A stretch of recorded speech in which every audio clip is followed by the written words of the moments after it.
दोस्तों, उत्तराखंड की घनी वादियों के बीच एक छोटा सा गांव बसा था, पलाश गांव। ये गांव अपनी प्राकृतिक सुंदरता और रहस्यमयी कथाओं के लिए प्रसिद्ध था। गांव के लोग मानते थे कि पास ही स्थित अमरकुंड नामक झील में कोई ऐसा रहस्य छिपा है जिसे जानने की कोशिश करने वाला कभी लौटकर नहीं आता। झील चारों तरफ से ऊंचे ऊंचे देवदार और चीड़ के पेड़ों से घिरी हुई थी।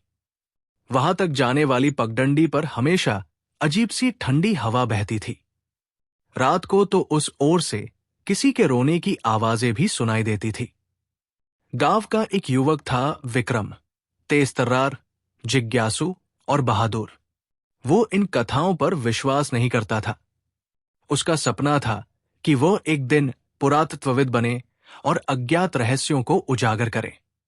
जब उसने गांव के बुजुर्गों से अमरकुंड की कहानी सुनी तो उसके मन में दृढ़ निश्चय जागा, मैं वहां जरूर जाऊंगा और सच्चाई सबके सामने लाऊंगा। दोस्तों, आने वाली पूर्णिमा की रात विक्रम अपने बैग में टॉर्च, कंपास, रस्सी और कैमरा लेकर निकल पड़ा। जंगल गहरा था और सन्नाटा इतना घना कि उसकी सांसों की आवाज भी गूंज रही थी। करीब 2 घंटे चलने के बाद वो झील के किनारे पहुंचा। चांदनी झील पर पड़कर उसे चांदी सी चमक दे रही थी। लेकिन सबसे अजीब बात यह थी कि झील का पानी स्थिर नहीं था, बल्कि हल्की हल्की लहरें खुद ब खुद उठ रही थी, जबकि हवा बिल्कुल नहीं चल रही थी। दोस्तों, आप कहानी में खो जाएं उसके पहले हमारे चैनल न्यू स्टोरी टेल्स को सब्सक्राइब जरूर करें। अचानक विक्रम ने झील के दूसरी ओर एक प्राचीन मंदिर के खंडहर देखे। टूटे फूटे पत्थरों पर काई जम चुकी थी और द्वार पर एक अजीब सा चिन्ह खुदा था, एक गोलाकार चिन्ह जिसके बीचों बीच एक त्रिशूल और चारों तरफ अनजान लिपि। विक्रम ने मंदिर में प्रवेश किया। अंदर घुप अंधेरा था। जैसे ही उसने टॉर्च जलाई, दीवारों पर बने चित्र साफ दिखने लगे। वहां एक कथा उकेरी थी। एक राजा ने सैकड़ों वर्ष पहले अमरत्व की खोज में इस कुंड की पूजा की थी, किंतु शापवश उसकी आत्मा कभी मुक्त नहीं हुई।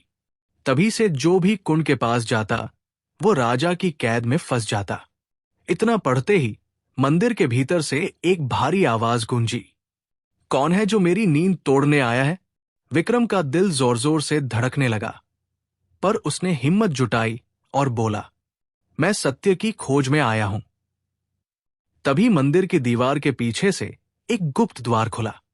अंदर एक संकीर्ण सुरंग थी। सुरंग में उतरते ही चारों तरफ दीपक अपने आप जल उठे।